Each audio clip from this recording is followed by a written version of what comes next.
Hello my friends, welcome to the Vintage Dreamer Makes.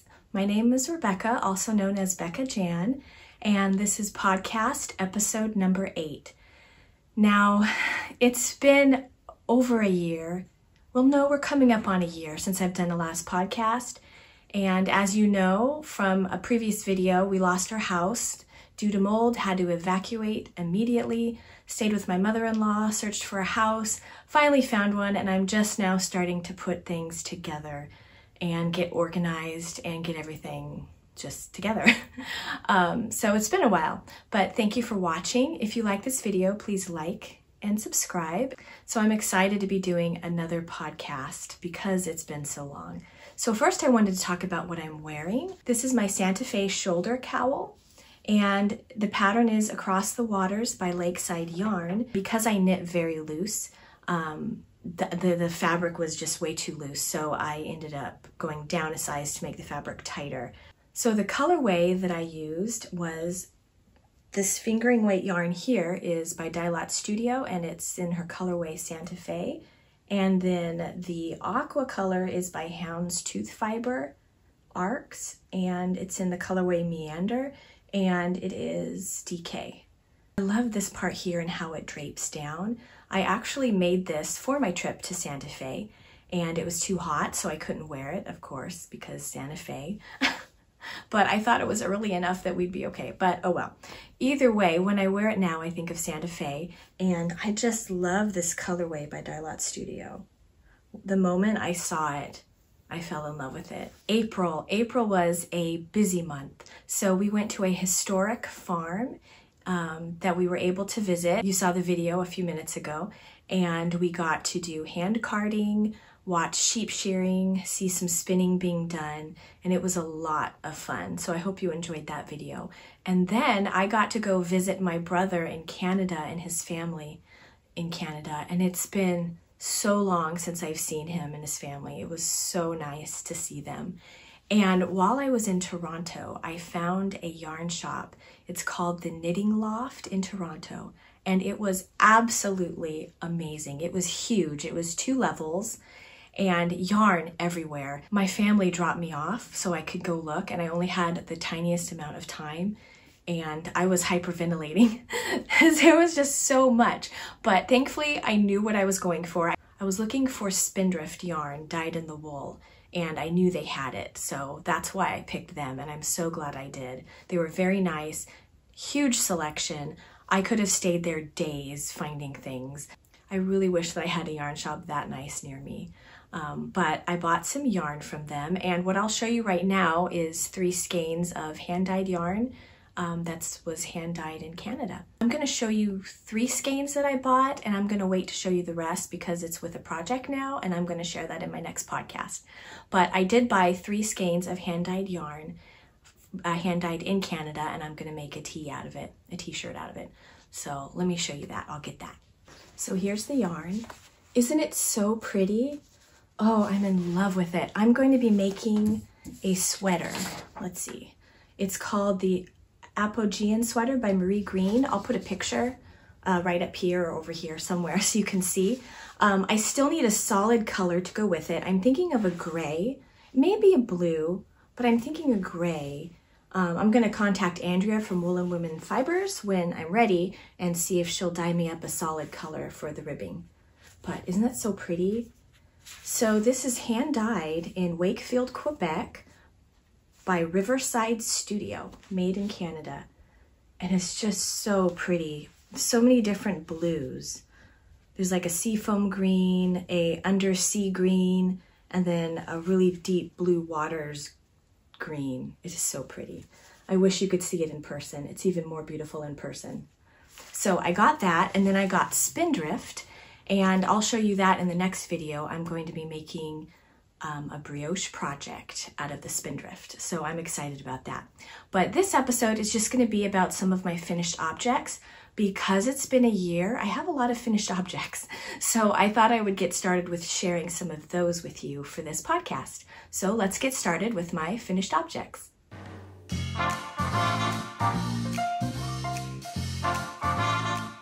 My first finished object is the Sockhead Hat. In a previous podcast, I made one of these for my daughter, and I really love this pattern. I've made it for my daughter and then for my brother-in-law, which he really loved, and his favorite color, orange. And I decided to make one for me. And I actually used it in Canada. It was great because it was cold and snowy. And I live in California, right? I'm not used to where I live in Northern California. It's pretty mild winters. This will still come in handy for that, but it really came in handy when it was snowing and we were not expecting snow.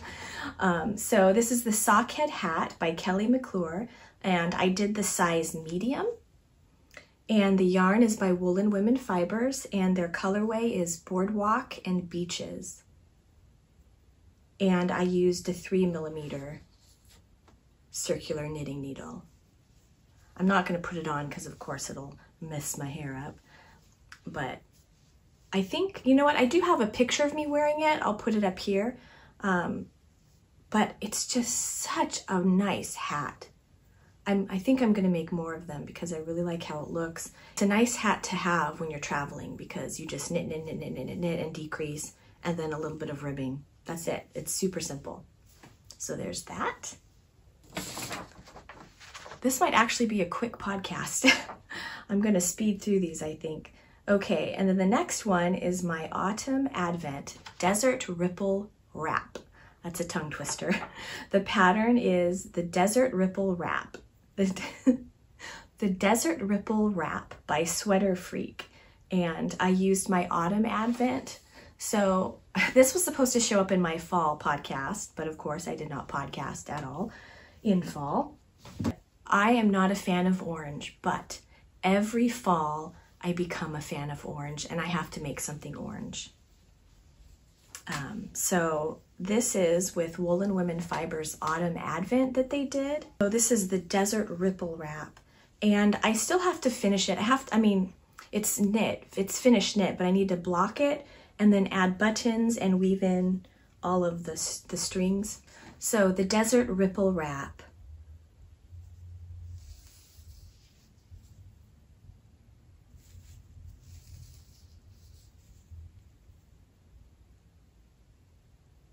So you actually start in the center and you knit out this way and knit out that way. So you make a little triangle and then knit out that way. You put one side on hold and then knit that side, put on hold, knit that side. And on this end you put the buttons, and then on this end is the buttonholes. And I'm not quite sure how to wear it yet, but look at how it changes color.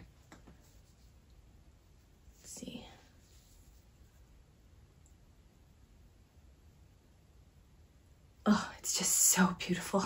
I love it so much. So there's different ways you're supposed to be able to wear it. I'll show a picture of someone wearing it finished up here.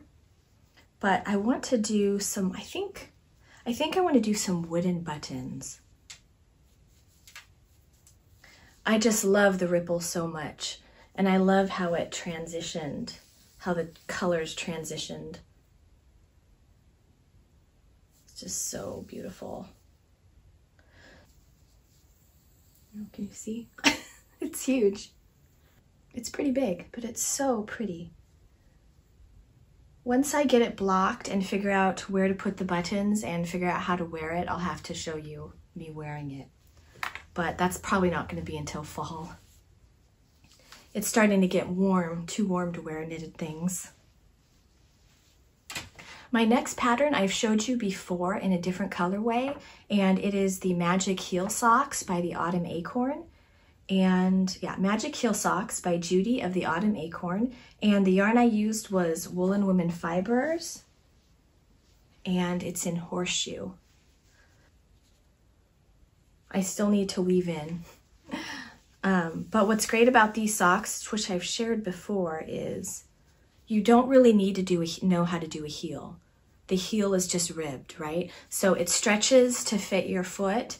And so if you're a first-time sock knitter or you really want to learn how to knit a sock, this is a really great pattern because, let me see if I can show you on my foot. I had to go up a size, I believe, because I have a deep arch. But see how the heel just kind of hugs.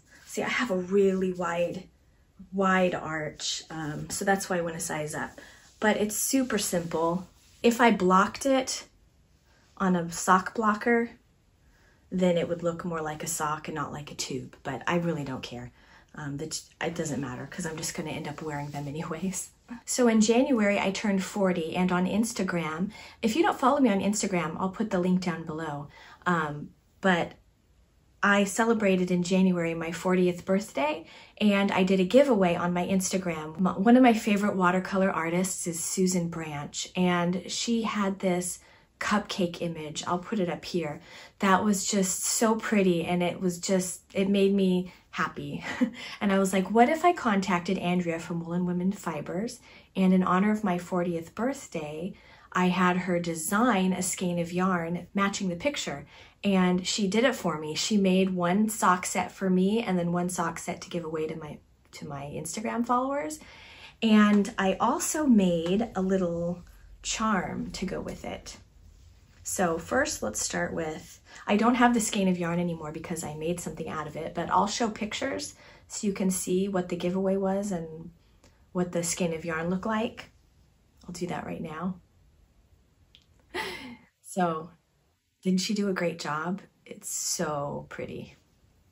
So the pattern is the Plum Leaf Shawl pattern by Martina Bem.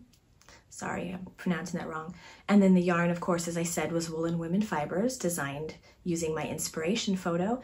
I used a size 4, US size 4, 3.5 millimeter. So here's the eyelets. I still need to block it, or did I block it? I think I still need to block it. But it has these eyelets, and then it turns into this really pretty arrow chevron-like design. What was neat about this is she showed you how to carry the colors up, the different colors, so you don't have to weave in a lot. For this shawl, for the color work, I just have to weave in this and this. That's it. Super simple. And also, I don't know if you can see, I'm saying this a lot, but I don't know if you can see, it adds this pretty coloring edging from changing the different yarns. It's just so beautiful. There we go. Oh, it's so pretty. Look how pretty that is.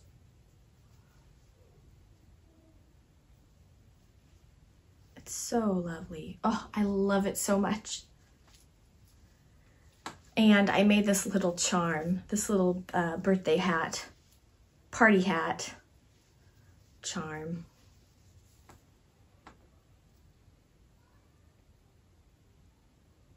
I'm going to have some of these in the shop if I can ever get my act together and work on the shop. My husband's been having some health issues and just a whole bunch of other things happening. And it's just been life. Life has just been super overwhelming. So I'm really behind on my charms. I was supposed to have a spring opening and that got postponed to I don't know when. We'll see. So that was in honor of my 40th birthday. And now I have something special to remember my birthday by. The next thing is my birthday cake cowl. Now this is actually the name of the pattern. It's the birthday cake cowl by Christina Wall.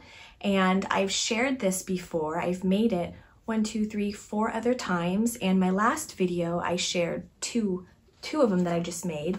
And I have one cast on in Irish, which we'll talk about in another episode. But here it is. Last video, I talked about how I modified the birthday cake cowl. This is just how it's written in the pattern. And the yarn I used, it's so beautiful. It's by Banshee Fiber Art. Banshee Fiber Art, and it's in the colorway Yeti. So pretty. But yeah, it's just a little cowl. Just does like that. I use this all the time. It's a great workhorse. workhorse one because it's not super delicate, so I feel like I can use it for any occasion, depending on the one I use, but there's that. Okay, we're getting down to the end. I just have one more. The next one is the Rocket Tea Cowl. This t-shirt, did I say the Rocket Tea Cowl? Oh, cowl. Okay. This next one, it's my last one for this episode, is the Rocket Tea, and Woolen Women Fibers did a knit along, and I used, let's see, I used their yarn. So first let me show you the t-shirt. This has a lot of memories with this t-shirt because I cast it on right before I found out we were losing the house, and then I worked on it all summer. And so when I think of this, I think of our trip to Idaho. I think of sitting on my mother-in-law's back patio knitting. Like it has this weird bittersweet yet happy feeling. That's what I love about knitting. When you're struggling, knitting brings, at least to me, it brings a little bit of joy and comfort. And then when you're done with it, either you hate the object because you've poured all the negative feelings into it, or you love it because it brought a lot of joy while you were suffering. But I was just so happy with this. I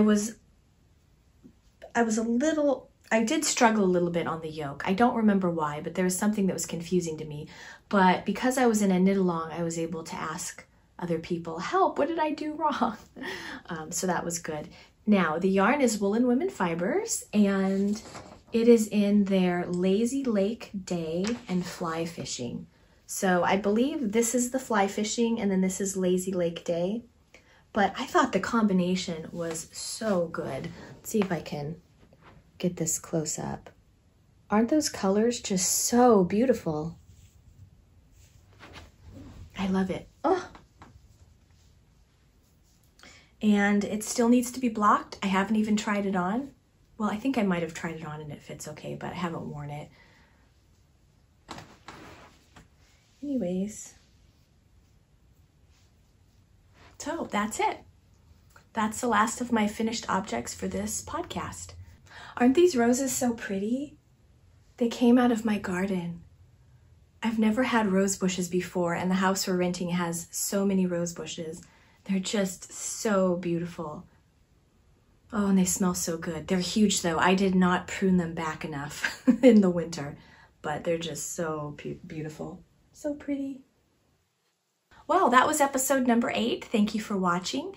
And I am going to show you a little video of the Knitting Loft in Toronto, Canada that I visited. It was a fabulous shop. If you're in Toronto, it is a must to go see. They're super friendly and a huge, huge amount of yarn. And they also sell online. So I found that out when I was there. So that's good. So I'll probably look them up for a couple of things. I will see you in my next video. And maybe the next time we'll have a puppy. I don't know. Or I might get a podcast done before then. We'll see. But thank you for watching. And oh, if you like this video, please like and subscribe. It really helps me out when you like, because it lets YouTube know that people like what they see and they'll recommend my videos more. So I hope you have a good rest of spring, and I'll see you very soon. And I really do promise that I will see you soon. This time it won't take a whole year. See you next time. Bye.